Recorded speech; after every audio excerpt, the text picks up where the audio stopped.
Welcome to the GoodChristadelphianTalks podcast. I'm Levi. And I'm Chris. Thank you so much for joining us this week. On this podcast, we select one talk a week to help each one of us get the Bible in our daily news feed. We post at the start of each week for you to listen with a short intro beforehand to kind of set the stage for the talk you're about to hear. And now, let's hear more about this week's talk.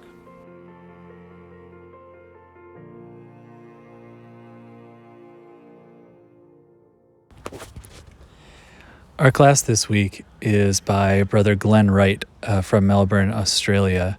This is an absolutely excellent class on the parable of the talents. The title is You Have the Talent.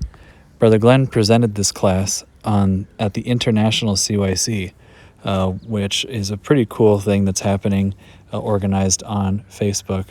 And it's a Zoom call with CYCers from all over the world, mostly like the States and Australia, because of the time. And so you'll hear that this is just the audio portion of Brother Glen giving that presentation on Zoom. He distills the parable of the talents in such a good way, kind of walking through it, doing a great study, but talking about how our discipleship needs to be motivated by love and not fear, and focused on gain and not preservation. And those two phrases really struck home with me, and I think he supports that through the study of Matthew 25. There's many good points in this class, and he is a really excellent and easy to listen to presenter. I really enjoyed this and very excited to share it. If you or you know someone who would be interested in the information on the International CYC Zoom class, it is every Friday at 5. I think it's 5 or 5:30 Pacific time. And I'd be happy. You can get in touch with us. We'd be happy to put you in touch with the people who organize that. But in the meantime, here is the class which anyone would enjoy from Brother Glen Wright. You are the talent.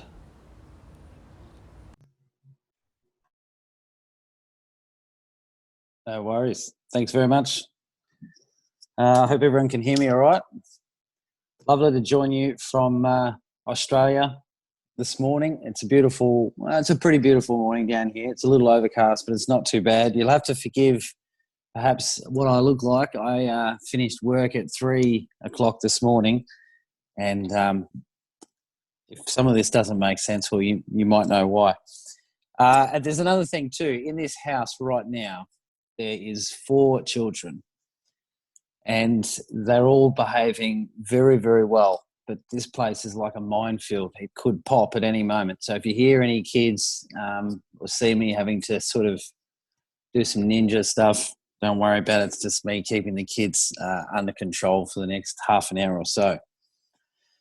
Okay, so we just had that reading of the parable of the talents. It's quite a dramatic story, isn't it? And I've chosen to look at this just briefly, and for me, just so that you're where I am at the moment, this is a bit of a journey for me, this idea of talents. And this whole conversation about what am I actually doing has started because of this virus, this lockdown thing. And I don't want to dwell on that too much, because we're all obviously very aware of it and living the restrictions at the moment. But for me, once I was sort of forced into a lockdown and isolation circumstance, excuse me, I began to think to myself, well, I've got this time, right? I've got time now to do something. What is it that I'm doing? So I sort of started making a list of all the things that I tend to be busy with.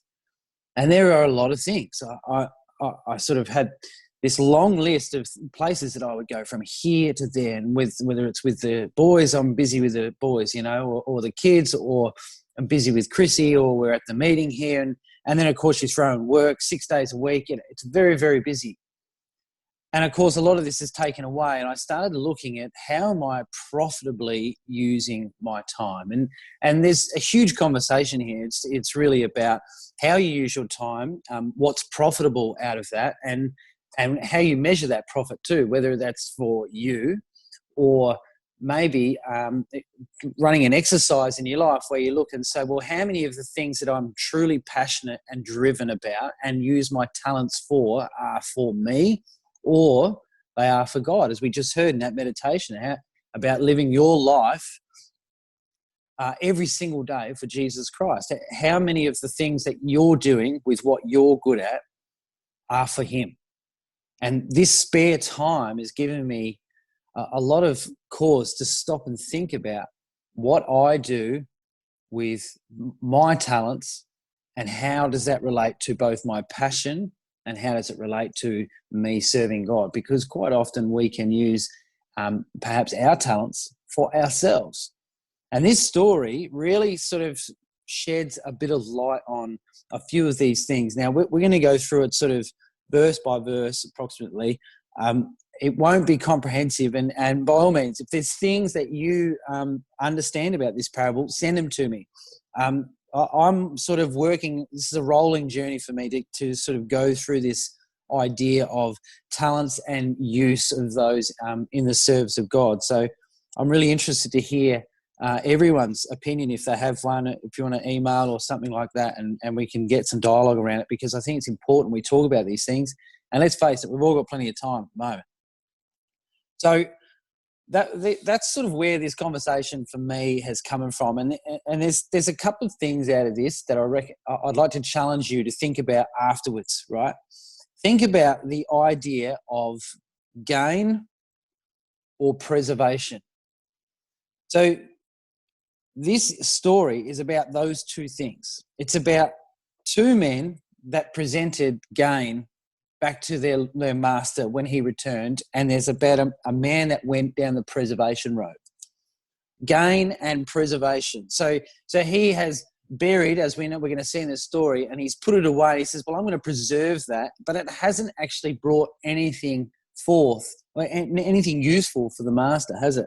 Whereas the others are about gain. We have gained more for you. We have put these things into action for you. So think about, in respect to some of the things you're good at, whether your talent, right? Think about whether you are driven for gain for the master, right? To furthering God and His purpose and the message out there, or whether it's about preservation, whether it's about, you know what, I'm going to take that, just put it away. There's one little thing that might make a difference as we go along. The other thing too is clearly this has to be about what you know of God. The way you look and understand God will determine the outcome of this story in your life. No more clearer than that. 100% it will.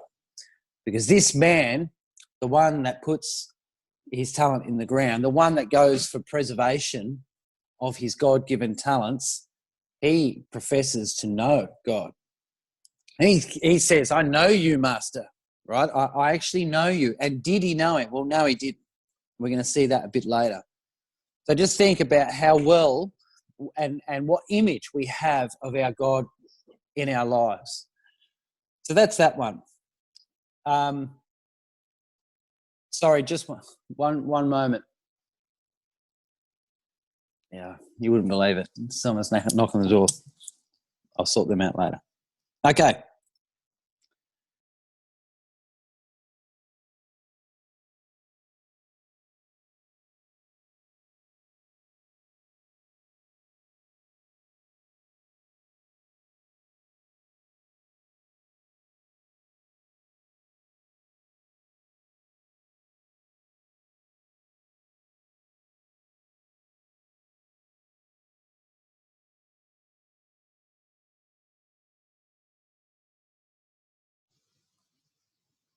Oh, yeah. That better? Sorry, guys. All good. It's all right. We're holding it together over here. Don't worry. All right. I'm not sure where I got to, but Matthew chapter 25, verse 14 is where we're going to start. Okay. So if you want to open up, we're going to start Matthew 25, verse 14, work through verse by verse and just pull some of the themes out. if you've got questions or you've got input, by all means, write them down at the end. We can talk about them, or you can send them to me or anything. I'd love to hear some people's feedback on some of the things contained in here. So Matthew 25, verse 14, it says, "For the kingdom of heaven is as a man traveling into a far country, who called his own servants and delivered unto them his goods." By the way, I'm using King James, but I will break it down into easier to understand language as we go through. So he's traveling into a far country and calls his own servants, delivers them his goods. There's a couple of phrases in there which we need to sort of identify that couch and seat this story.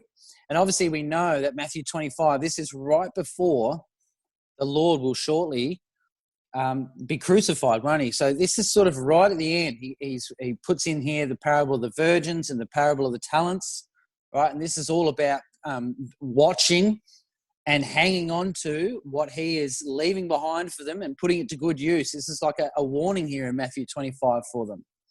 So the first word I want you to see is called in verse 14. You see that? It says, "This kingdom of heaven is as a man traveling into a far country who called his own servants." Right, so called his servants. So you've got to understand that the context of this story takes place inside the calling. This is not people that don't know the master, or do they? So we would think, but they don't. They are familiar to the master, right? So this is within the house. We have been called of God, haven't we? All of us have been called by God. If you want to put a quote in, you put in 2 Timothy chapter 1 and verse 9 next to that. I'm going to read you 2 Timothy 1 verse 9. You have a listen to this. I think this verse is fascinating. It says, "Who hath saved us and called us with an holy calling, not according to our works." But, so why have you been called?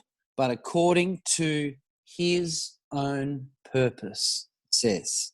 To his own purpose and grace, which was given us in Christ Jesus before the world began. So you have been called, right, to a purpose. And what is that purpose? It's God's purpose, which is carried out in Jesus Christ. And it says, from when? How long has this calling been on the cards for you? Do you know how long it's been? Before the world began. And we're probably familiar with that verse in 1 John that says that God loved us before we even were, right? So from a very long time ago, this calling and this moment that is being described here in verse 14 has been prescribed for you and for I. We are called not to our own purpose, but to his. So this sets the story, because the master now calls these servants for his purpose. That's what it's there for. It's for his purpose. And how do you know that? Because he delivers, it says in verse 14, unto them what? He delivers them his goods. So his servants called for his purpose, and he delivers to them his goods. This story is about him. This is about him, right? Really interesting that we sort of get these basics around it. You see how the story can change if we don't maybe lay that little foundation at the beginning. So we emphasize that this is about him. In fact, there's another parable which I won't run through, but you would remember the story of the parable of the barns. You remember that guy? Right, so he had the parable of the barns, and he stands there and he says, looks around his fields. He says, what am I going to do with all my stuff? I'll tell you what I know I'm going to do. I'm going to pull down the barn that I've got, and I'm going to build something bigger. And he gets carried away in running around and heaping up all of his possessions, right? And when you follow this story through, he actually says in Luke 12, he says, what will I do with my fruit? And the fruit is the hard work of all his labors. He says, what am I going to do with my fruit? And then as he goes through this conversation, he goes, I know, I'm going to build a place for my fruits and my goods. So there's a progression of thought there. It no longer becomes about the fruit that he's garnishing out of the fields, but also the goods. Right, he's starting to invest his money into this life, and the progression of thought is he starts thinking, well, what am I going to do with everything God gives me? Then he goes, well, with everything God gives me and the things that I want, the goods, I need to build a bigger barn. And that story ends up, and it says, now he said in verse 19 of Luke chapter 12, he says, now I'm going to take some time off because I have much goods laid up in my barn. There's no fruit to be seen. And we might think, well, what does that even matter, right? Here's a man, he's obviously talented. We're talking about talents. And there he is, he's out in his field and he's reaping and everything else. Well, when we talk in Matthew 25 about this being his goods, him delivering unto us who he is called, the whole thing being about him, do you know how this parable of the barn starts? It says, the ground brought forth plentifully. And do you know who owns the ground? I'm not sure if you've checked lately, but it's still the same person. He owns it, doesn't it? That entire story, every bit of success that man enjoyed came from one place. The ground belongs to him. Same principle here. He called us for his purpose, not our own, and delivered his goods to us. So in verse 15, it says, and he gave unto one he gave 5 talents, to another 2, and to another 1. Every man according to his several ability, and straightway took his journey. Now, this is where this is always great for discussion. Maybe afterwards you want to talk amongst yourselves about why 5, 2, and 1. Why didn't everyone get the same amount of talent? I think it's a bit unfair. Right? You're going to meet people, and you would already know people, exceptionally talented people. There's, those people you meet where it's almost like there's nothing they can't do. Pretty frustrating to be around sometimes. It's like, what can't this girl or guy do? My goodness, And there we are. I feel like, you get handed the 2 or the 1. Well, there's a couple of things we need to just remember inside of this. We won't go too far in here, but just remember this. Number 1, you need to notice inside that verse that every person got one. Got to remember that. I know that's a simple little thing. It's true knowledge and understanding of the fact that every person has been given a talent. That understanding will tie you through if the Lord remains away. I'm not kidding you, it will. Because you go through moments and ups and downs in your life, and sometimes you feel you don't have maybe a great motivation about you, a great self-esteem. You look around and think, well, what can I do? And this is sort of part of this conversation at the moment with isolation. Like you're sitting there perhaps in your room or your lounge room. It's nighttime, daytime, wherever you are. And after, the first few weeks, it's kind of a novel idea, isn't it? Being locked away and everything else. 2 months later, this is not novel, right? We're now sort of sitting here thinking, well, what can I do? Like what? And in fact, now that I've got restrictions on me, what am I good at? What can I take and offer my young people, my meeting, my family, my brothers and sisters? How is it that I can pull together what my calling is and God's purpose in me now from these restrictions? So it's important to remember that every servant here, all 3 of them received one. We all have received something of God. We absolutely have.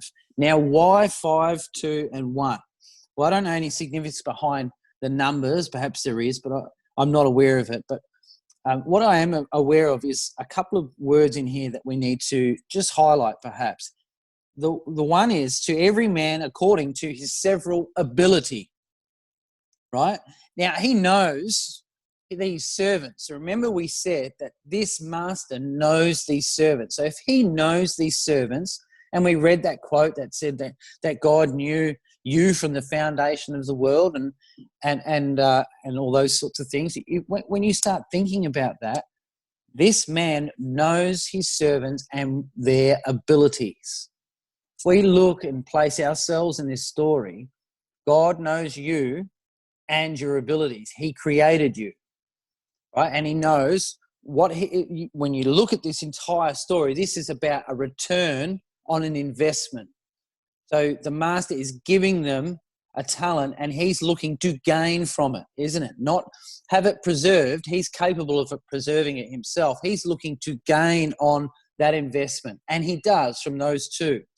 So when he looks at us and he's going to give us these abilities and these talents, he's going to apportion them in the right place in order to get the most return on that investment. So, for example, I'm not a businessman. I'm a carpenter by trade, right? So if you give me a couple of bits of wood, I'll make you a lovely table, and that's great. You'll get a return on what you give me. No point in giving me millions of dollars to invest in the stock market. I'm not going to make you money. I'm going to lose you money, right? I will lose you money because I don't understand it. So if you put yourself in the master's shoes and you had these talents, and interestingly enough, they say a talent is probably worth about $1,000, for example. Let's use that. It was a form of weight. It was used as well. A talent was the heaviest sort of weight that an average man could carry. So it was used to weigh things and all that sort of stuff. But if you think, if this was your money and you wanted to make sure that your goods were looked after and the investment you made kept progressing and people were making money for you so that when you came back, you could pick up where you left off, you would think long and hard about where you put it, wouldn't you? You would absolutely do that. And that's what he's done here. He has given to every man according to his several ability. And the point is, I guess we are going to meet people that have more ability than others. It is a fact of life, isn't it? Whether it's in your career, whether it's at university, college, or the like, or in the ecclesia as well, we will meet those people. And we do. And we're blessed to have exceptionally talented people in various areas. But the point is that we all have a talent. We were all given one from God. And it's about finding what that talent is, which we'll chat about a little later. So, and off he goes on his journey. And look, we know the story in verse 16. He that had the 5, he went and traded the same, it says, and made another 5 talents. Very clever person. In verse 17, and likewise he that received 2, he'd also gained the other 2. So he has done the same thing. But he that received 1 went and digged in the earth, it says, and hid his Lord's money. So this chap with 5 goes off and makes 5, right? It's quite interesting when you start thinking about success. We would look at that verse and suggest that that is massive success, isn't it? Because he has literally doubled what he's been given. And you can watch some of these people. I know 1 or 2 from work and even in the meeting. There's some pretty clever people that I know. And everything that they do, they've got the Midas touch. You know, they've got these abilities in certain areas, whether it be business or they're well-spoken and they're sort of magnetic individuals and they seem to be able to have success with every single part of their lives. They're really, really amazing people. And it got me to thinking, well, how do I measure success? Because I know how the world measures success, and that's in the form of money, first and foremost, isn't it? Popularity, but primarily a good indication of someone's success is in the financial means, isn't it? But what if we were to stop and think about how does God measure that success? So if I asked you, how does God measure success? Is there somewhere where you would be able to take me? Because you got to remember, what was his definition of success at the end? The master said, the Lord of the house said, well done, good and what? Faithful servant. You want to know the currency he trades in? That's the one, isn't it? So if God measures success in that sense by our faith, where would we go to perhaps have a look at that? I don't know if your mind's ticking away or thinking maybe James, but that's where my mind went in James, because James chapter 2 and verse 14 uses even some of those typical words. What does it profit? In verse 16, he says, what does it profit? Right, so James is talking in language that the Jews understood. This first century ecclesia, they understood this language. What they're talking about, he steps into their world and says, I know you know about money, and I know that it makes all sorts of sense to you. So he says, let me put it like this. What does it profit, my brethren, though a man say he has faith and has not works, can faith save him? If a brother or sister be naked or destitute of food, and one of you say unto them, depart in peace, be warmed and filled, notwithstanding ye give not those things which are needed to the body, what does it profit? He said, what good is it? He said, even so faith, if it hath not works, is dead, being alone. So we see faith-driven works here by the first two servants that are mentioned. They received the 5 talents, and it says, and went and traded the same, and likewise he that had received the 2 gained also another 2. In fact, there's great interest in one word in there in verse 16. You see that word went. That word went literally means to traverse or travel. Why do we bring that up? Because in verse 18, he that received 1, he also went. But guess what? Different word. It's a different word. There's 2 different words there. That word in verse 18, for he that received 1, it says that word and went, that word went is to depart aside or behind. There is 2 fundamentally different directions these people go in the first instance. These 2 that go off and demonstrate their faith by action, they go out and it is rewarded in that they gain another 5 talents and another 2. This man, though, demonstrates what?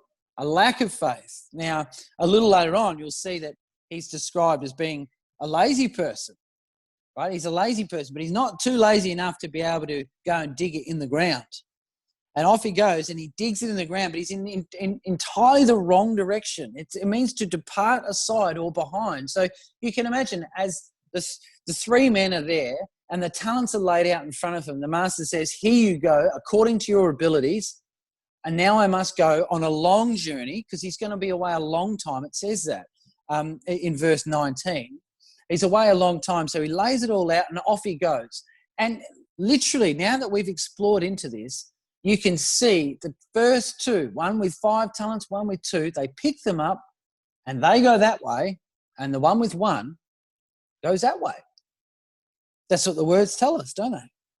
One traverses or travels, they're in action, moving forward. The other one departs aside or behind. And look what he does. He that received 1 went and he digged it in the earth. He digged it in the earth. Well, that word dig there is a very, very interesting word. It occurs 3 times in the Bible.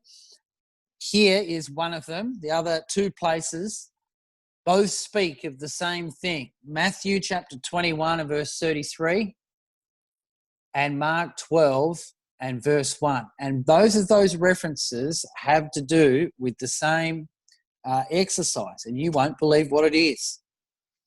It is digging a wine press. That this is all about digging of a wine press. In fact, if I turn that one of them up, at least Matthew 21 and verse 33, a few pages back. Where are we here? So there was a certain householder which planted a vineyard and hedged it round about and digged a wine press in it. Mark chapter 12 verse 1 tells you the same thing.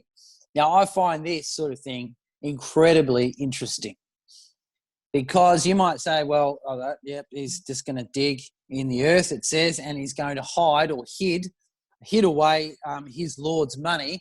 The word hid there means to conceal away, right? So he's going to conceal it away. This is his plan, to dig in the earth and conceal away.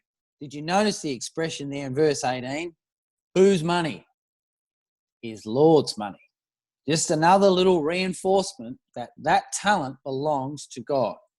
in your life and mine. And this man's decided to preserve it and stick it in the ground. And he has digged, it says, in the text there. The word dig means to burrow, right? So it actually means to burrow.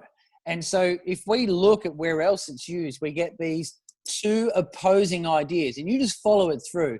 There is a man that has a God-given talent, and he watches his two co-servants go this way, and he himself goes off to the side. Why? Because not only is he lazy, but he's got a picture of his master in his mind already, which we know what that is. He's a hard man, remember, and he's unfair. That's how he looks at his master. So he decides to go this way, and he goes out and he burrows in the earth, right? He burrows in the earth and puts it down there. Now, you take the other mention of this word digged, and what is it? It's a vineyard. Now, why does the keeper of the vineyard burrow in the earth? You know why he does it? He digs himself a wine press. He digs himself a place to make and store his wine, doesn't he? He digs it and stores it down there. And if you've ever been to a cellar, or you have a cellar in your house, you'll know the best place to keep it is at that ambient temperature, right? So that's where he is going to dig down there and create himself a place to press those grapes and to put them in barrels, preserve them up, and put them in the ground. See, the dramatic difference between the two men is that one is burying his talent directly in the ground and covering it over because he doesn't want to do anything with it. He's too lazy. The other is burying the fruits of his labours with his talent. And there is gain for God, isn't there? You see that? There is gain for the master because he's taken his talent, he's gone out there and he's had to plant the vineyard, he's had to tend to the vineyard, and he's stayed up late during the night harvesting those grapes, and he takes it down into the wine press and he presses it, and now he's burrowed down there and he's got a place to store up the gain for the master when he gets back in time. You see the point, the difference between the two. One put it in the ground, not doing anything with it. The other one put the result of his talents in the ground. He burrowed in there and digged that wine press. Interesting too that they put the Lord puts the reference in there to the earth. Well, it's pretty obvious, isn't it? That's where he's digging. But I always love those little references. He digged in the earth. What did Colossians 3, verse 1 to 5 say? Which we won't have time to turn up, but you set your mind on things above, right? Not on things on earth. We're not of here in that sense, are we? You don't want to invest your time here. Look what he's done. He's taken God-given talent and stuck it in the ground. I mean, it beggars belief. Why would you do that? And this is the point. And he drives it home in that verse. He received, you see the highlighting words there. He received, hid his Lord's money. Didn't even belong to him anyway, did it? It's his Lord's money. So, after a long time, the Lord of those servants comes and reckoneth with them after a long time. It's an important phrase to keep in mind. You know, when it comes to our talents and working out what we're good at and how we're going to use them, we often feel like we've got to sort of do it straight away. Talent takes a long time to either acknowledge and procure.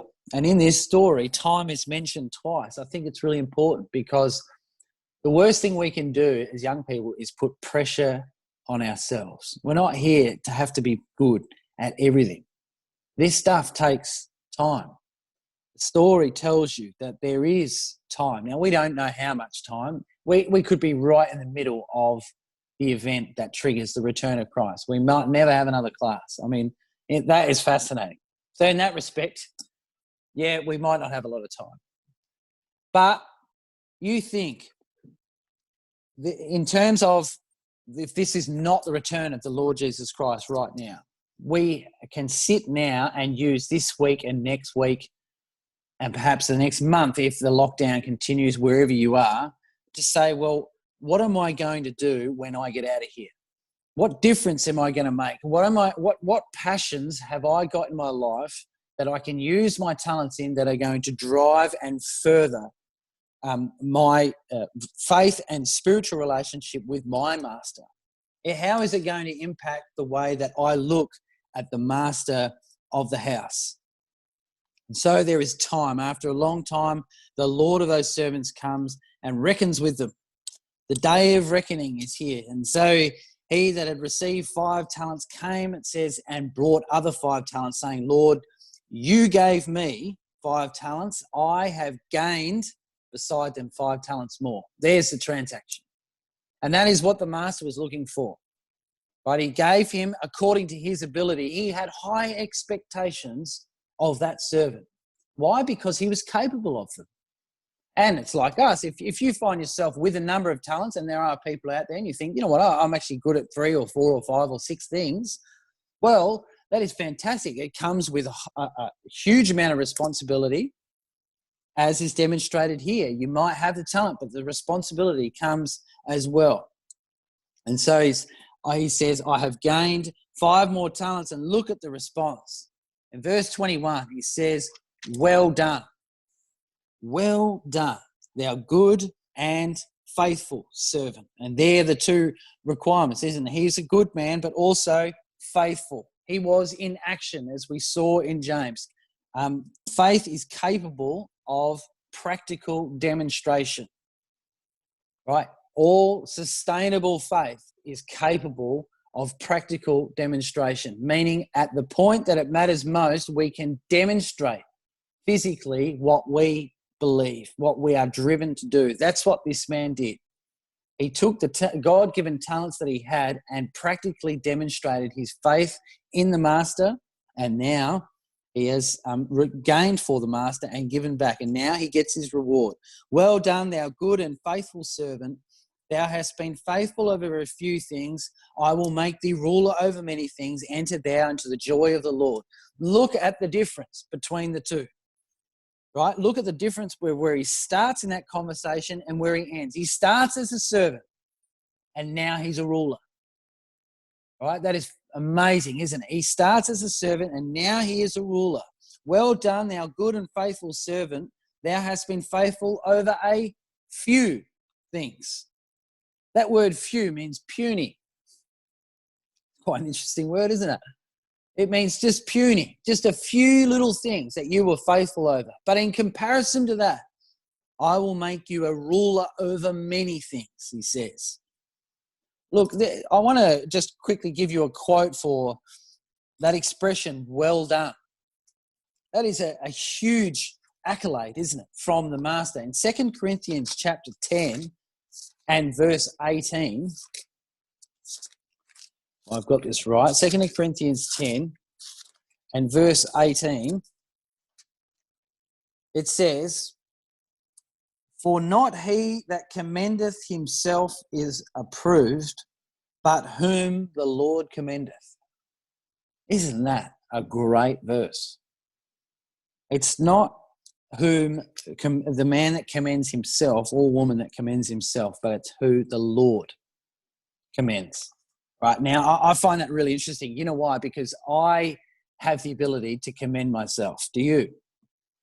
I'm pretty good at that at times. I think, oh, you know what? I actually did a really good job of that.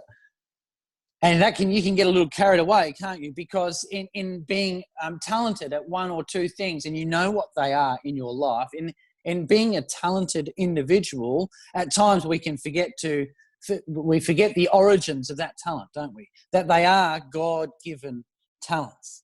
And we can get carried away in our own abilities. And yet that verse says that the commendation that we are looking for is the very one that he got. Well done, thou good and faithful servant. Who's that from? That's from his Lord. That's where we need our commendation from, isn't it? And he says, I will make thee a ruler over many things. Enter into the joy of thy Lord. The joy. Well, what about the joy? Where where does the word joy take you in your mind? Does anyone have a quote for that? And think of the Lord Jesus Christ. Can you think about where we might want to go with that? And if you're thinking, because we can't all have that discussion, if you're thinking Hebrews chapter 12, you would be right. Hebrews chapter 12 and verse 2, looking unto Jesus, the author and finisher of faith, who, for the joy that was set before him, endured the cross, despising the shame, and is set down at the right hand of the throne of God.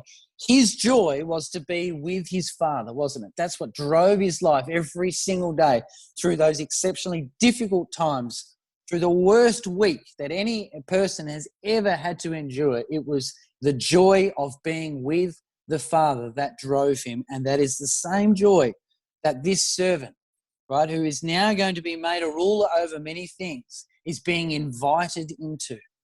It's that time of eternity with the Father. Enter thou into the joy of thy Lord. Do you imagine how he felt after applying himself diligently with his talents? And it's not easy. It takes time, isn't it?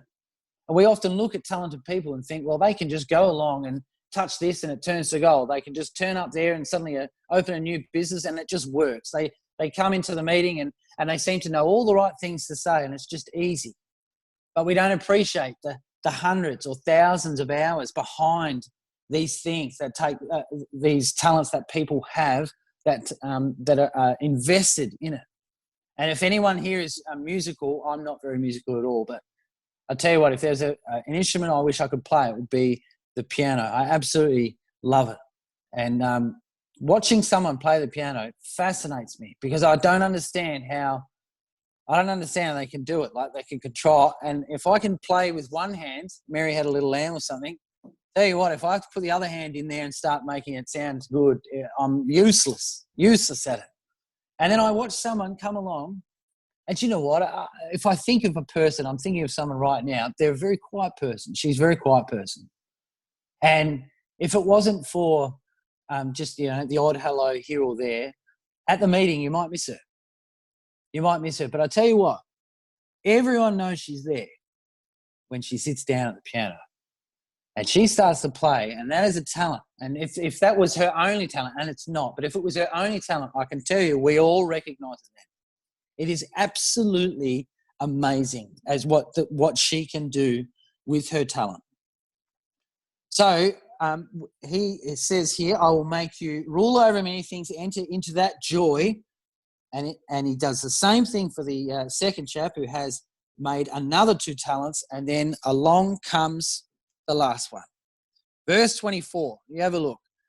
Then when he which had received the 1 talent came and said, Lord, I knew thee that thou art a hard man, reaping where thou hast not sown and gathered where thou hast not strawed. I was afraid and went and hid the talent in the earth. Lo, here is, there thou hast, that is thine. What an interesting response. Right here, he says that expression, I knew thee. Well, right at the very beginning, we know that it's the master that first knows them. We saw that because he gives to every man what it is, according to his ability, according to his capabilities, he gives them the talent. See, what the problem here is the way that this servant looks at his master. Because he has looked at his master, and in the very first instance, it has caused him to go that way when the other servants went that way. It then moved him to dig in the earth and bury that talent, to preserve it, rather than invest for a gain. Rather than put those talents to good use. He doesn't do that, does he?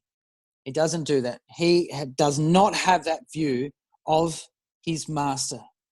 And it forces him down this track. You can see it. And now he says, he's the one that comes and says, I knew thee. Do you know the interesting difference between him and the other 2? The other 2 come and they produce what it is that they have gained for their Lord. They come and they don't sort of put up this huge argument and have to explain themselves. It's very visible what they have produced. 5 times and 2 times as much. This man has to explain himself. He says, you can see him coming, and he coming to the Lord, and he says, Lord, I need to explain myself here. I know you, right? Just hear me out here. I know what you're like. You ever had someone do that to you? Don't you wait with ears pricked up when someone does that? Oh, this will be good. You know me, do you? I want to hear what you know of me. Please tell me about myself. That's effectively what he's going to try and do here. Right? He's going to come along and says, no, now I know you, and I know you're a hard man. Well, hang on a sec. He has delivered unto his servants his goods. He has given the talents. He has given another 2 talents. He's given another 1 talent. He says, and when he comes back, and speaks with the first man, he gives him rulership. Right? This master is about giving. He is a compassionate master, isn't he? From what we know, and yet he says, "I knew that you were a hard man." Right? Reaping where thou hast not sown and gathering where you have not strawed, and I was afraid.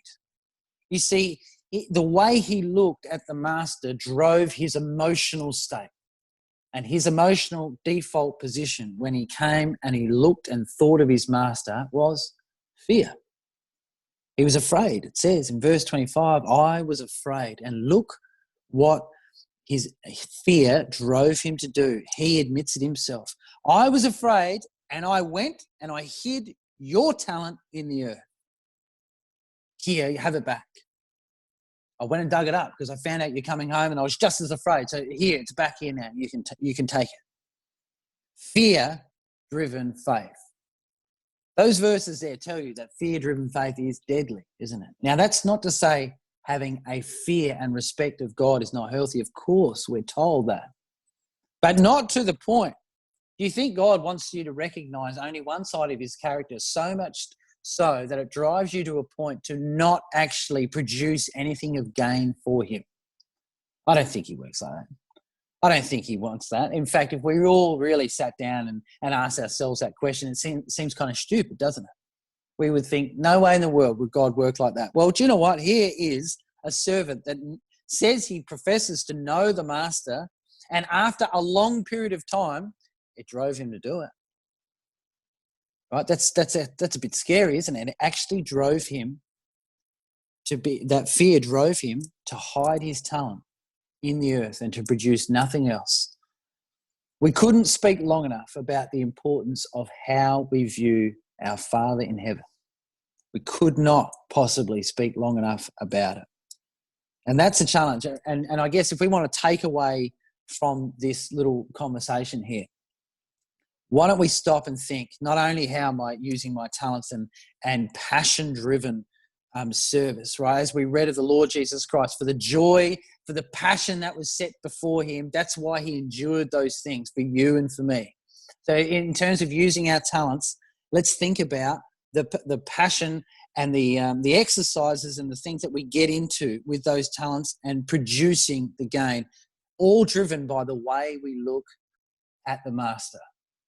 Because the way we look at God and his Son and what he has done for us and everything that has been achieved there in that plan, that will provide the emotional foundation on which you are brought into action. You are going to be brought into action, just like this man was not brought to action because he was fear-driven.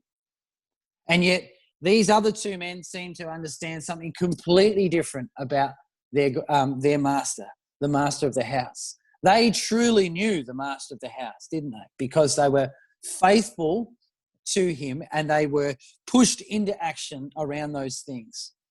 And I guess that's the challenge for us, maybe today or tonight, wherever it is for you in the world right now, to have a slight moment of meditation to say, well, how do I view God and his Son?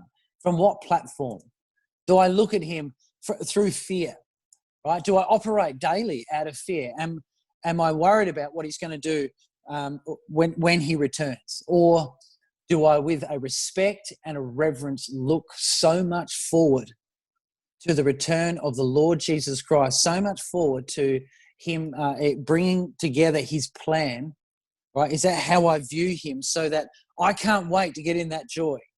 And not only that, because I know that joy of being able to be with our Heavenly Father and his Son is promised to us, because that is the case, then I'm going to get in action now. I'm not going to bury in the ground what God-given talent I have in my life. What I'm going to do is I'm going to apply myself, even though I recognize it might be difficult and long. I'm going to apply myself as much as I possibly can between now and whether it's next week, next month, or next year, no matter what. Out of this isolation, out of this huge world moment we're experiencing, I'm going to enact.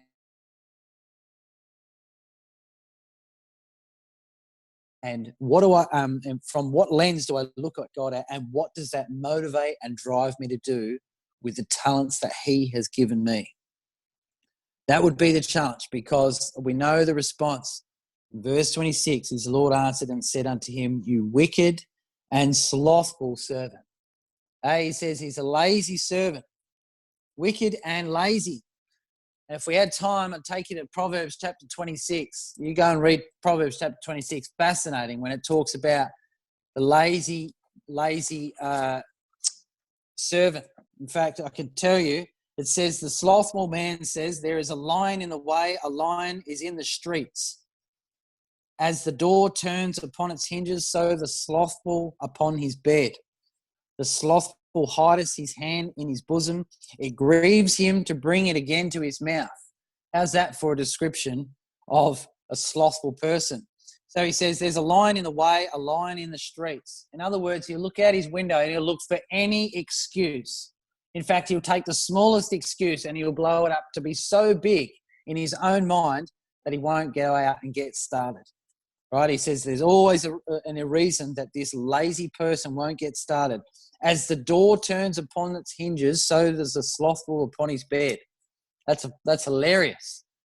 Right? That's Solomon's observation of what a lazy person is like. You imagine the door just going open, closed, like this. And you see the slothful person, you might know one, they just roll from one side of their bed to the other, and it's the afternoon. In fact, I've got a 15-year-old in a room over there. It is now 11:45 on Saturday, and the slothful little sloth is not out of bed yet.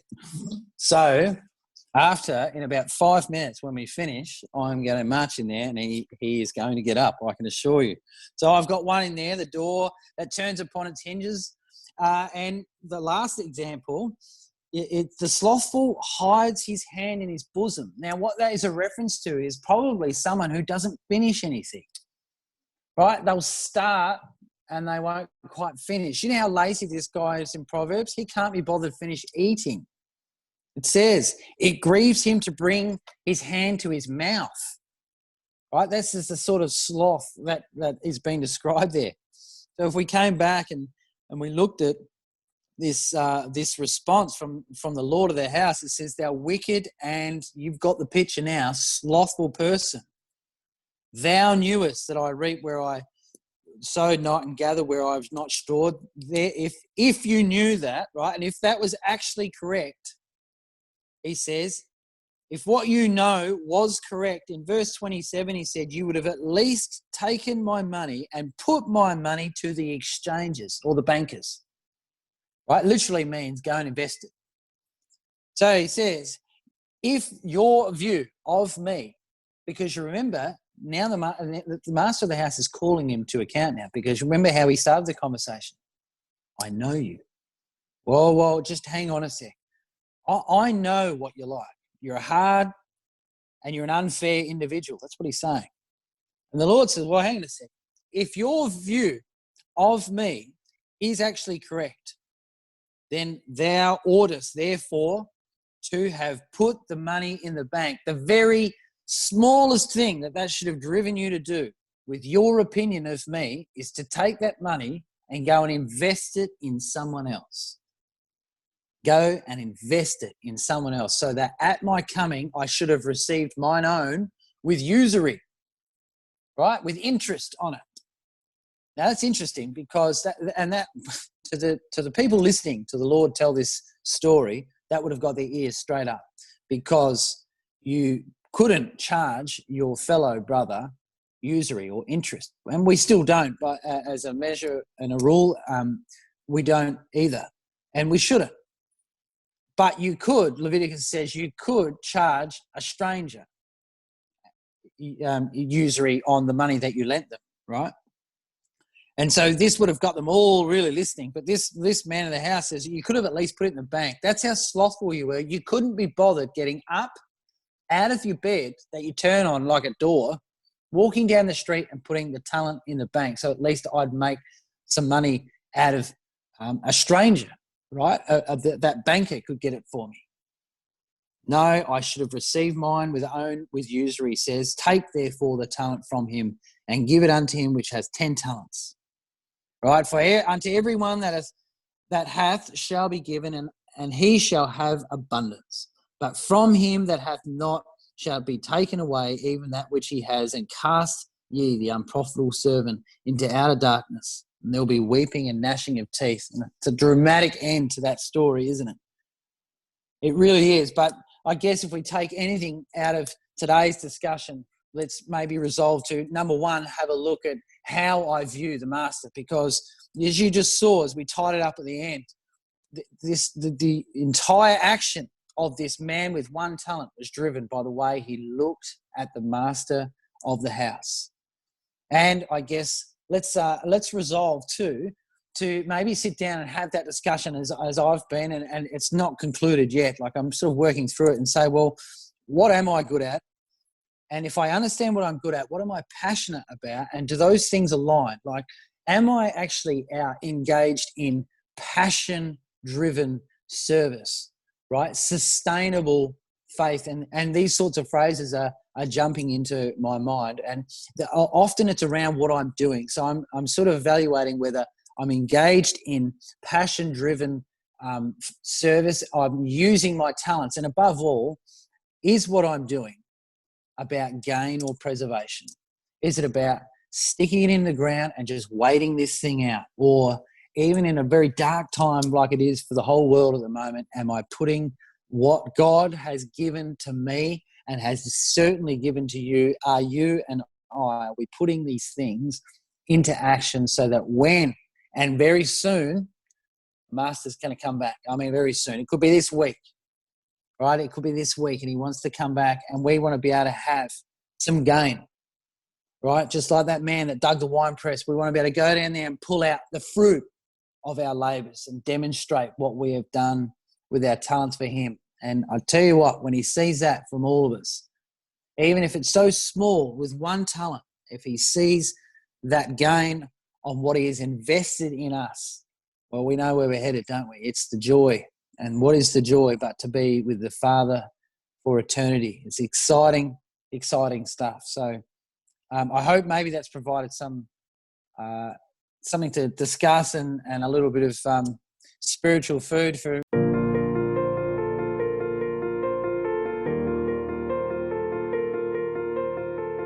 Thank you for listening to the Good Christadelphian Talks podcast. Please subscribe for new episodes and leave a review on Apple Podcasts or whichever service you are listening from to help people find the show when they search for it. If you enjoyed this talk, share it on social media so other people can find it too. For show notes and links to the talk that you just listened to, visit our show page at anchor.fm/GCT.